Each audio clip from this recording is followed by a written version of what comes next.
Hi, welcome back to the In Golf Studio. I'm Ed Morton and I'm going to be taking you through Mizuno's new JPX EZ Fairway wood.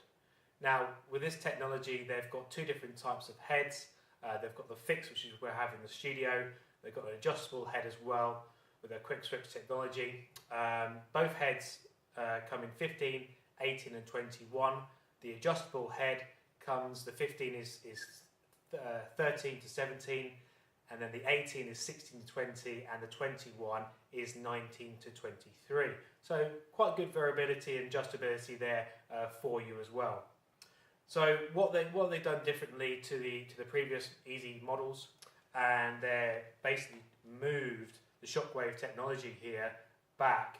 They've added more mass here to the toe and to the heel. They've really extended the head, so when you look down, it's a much larger head than the previous models, and actually models of fairways that are out there at the moment on the market. So it's very, very similar. The cosmetics of it is very similar to the hybrid, to the driver as well. So we've got exactly the same look. You've got the white grooves with the black insert grooves there as well, we can see. So they're not completely joined, they are separate with that technology. But basically, the more about the shockwave sole technology is it's supposed to hit the ball higher and increase ball speed as well. So they're really, by putting more weight here and they're bringing it back, they've lowered the centre of gravity. So the more shots you hit off the fairway, obviously with a fairway wood, you're going to get the ball up easier and higher straight away. So we're going to give this a test, guys. It is a regular shaft in here, 60 grams. Again, the 2016 shaft has got the blue in it. We've got a basic, normal, standard grip. And let's go give this a go. So we're all set up, ready to go. GC2's on, got the HMT stickers on. Again, 3 wood, 15 degree, regular shaft. Let's see how this one flies. So already looking at it, I can see it's a much bigger head from heel to toe, but also the mass on top. That so much bigger, larger footprint on top of the club head, and it's it's supposed to inspire the confidence of you. So when you set it down, it should be a lot easier and feel easier to hit.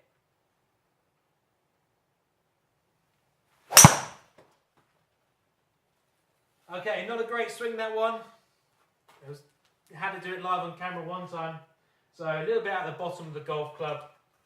Really came across that. So that was really came out bottom left of the club, spun that really high, even coming because it came out basically the heel there. So here we go, second shot.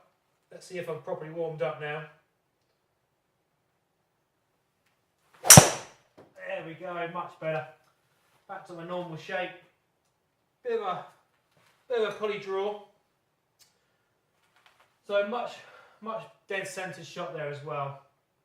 So we kind of just improved it by 30 yards in carry. 108 club head speeds. Let's have a quick look at that and just show you between the two.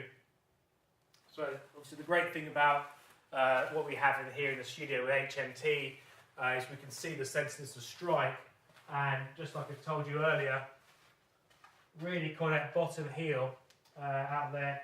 The path was pretty good, our club face was open. And we're adding a lot of loft on there, 24, a lot of loft. Okay, so that first one spun up again, 4,300. I improved my club head speed by 2 miles an hour on the second one, but we managed to get the speed down to 3,400. Let me just show you the centerness of strike difference. So we can see our first strike came out the bottom, and then a little bit higher up, but much better, exactly what we're looking for. Okay, so last shot, let's see how we go. Now I'm properly warmed up.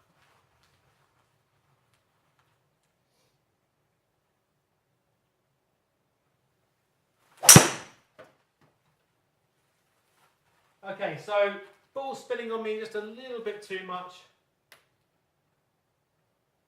From right to left, but improved the carry distance there. 110 miles an hour, 244.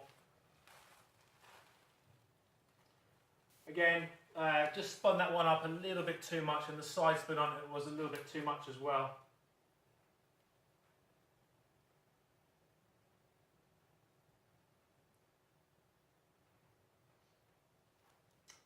Okay, so and again, another nice centre shot. We can see the loft has come down to 18 degrees. But again, this is only a regular shaft. It's not fitted for me. I'm definitely feeling that the club is well, it feels nice for a start. The club actually feels very nice when I strike it. It's not a real high pingy, metally sound, but it's not a overwhelming thud either.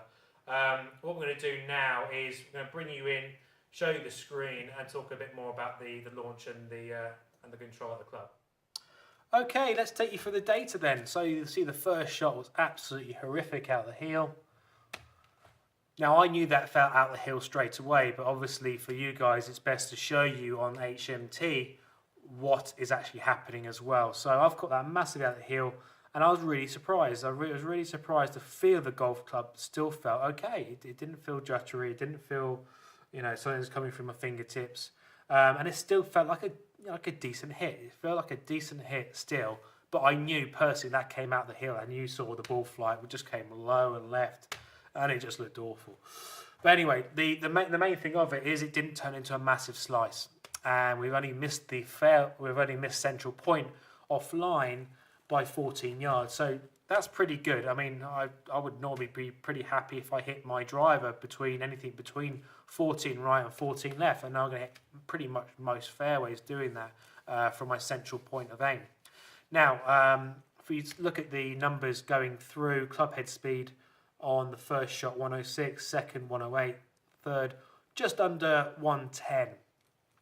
So we can see, well, I was pretty much warming up there as well. You know, I was gaining speed. Now, what the amazing numbers are is that when I've actually hit the ball well, you see the efficiency is 1.42. I've had really half decent launch there, but what's kept the spin down is the amount of side spin I've got. So 840, 912 left. That's just going to knock my spin down. So realistically, if I took that spin off and I had one around under 500, maybe around 200 in side spin going left, I would see that backspin jump up into the 4,000s quite quickly, and the ball wouldn't go as far. I probably would only travel around the 230 mark.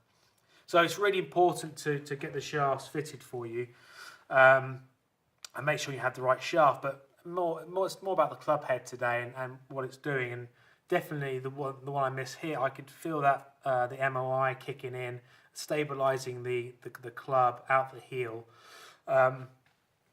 And definitely you can see the board is launching better. It's launching and it's going high with a spin like the Shockwave system says. Just going to take you to the graphic side view, and you can see that now with my normal 3-wood we're going to be travelling up here, and then we're going to be carrying on and then descending here. So it's got to its peak point because of the spin, and then it's starting to drop out the sky. Now what I like to generally see is, again, this kind of peak, and then just a nice down lift at the bottom there. So it's kind of descending quite nicely and not descending quite hard. The descent angle wouldn't be at 42, it would be around the 30 mark, and that's what I would try to aim at. But that's all about fitting. That's getting the right shaft in the club and fitted for you. So as I said, guys, the Mizuno head I feel is a very, very good head. It's doing exactly what it says. It's a lovely feeling head as well. You know, it's a very, very nice feeling head. It's not a very tinny feeling. It's a nice solid, but it's not a solid hollow feeling either. It's got a nice solid thump to it, as I put to it. It's going to get the ball up in the air for you, definitely. It's completely up to you if you want to go for the adjustability, if you like playing with the heads and stuff. Especially, there is a £30 difference in the fixed head to the adjustability one. But then if you buy it with the right shaft and you're playing on maybe a links course or something else and you want to adjust the flight, or you want to start land the ball a little bit soft on the greens, then you've got that adjustability with the 3, the 5 and the 7 to do that with. So that concludes our demonstration and review of the Mizuno JPX EZ Fairway wood. I hope you enjoyed it, guys, and there'll be plenty more reviews to come. Take care. Thank you for taking the time to watch the video. If you'd like to know more about the studio, please visit the website emgolf.co.uk. Subscribe to our YouTube channel. Keep up to date with the latest reviews and lesson tips. We'd love to hear from you. If there are any clubs or swing tips you would like to see, just comment below under the video. You can also follow the studio on Twitter, Instagram and Facebook at EM Golf Studio.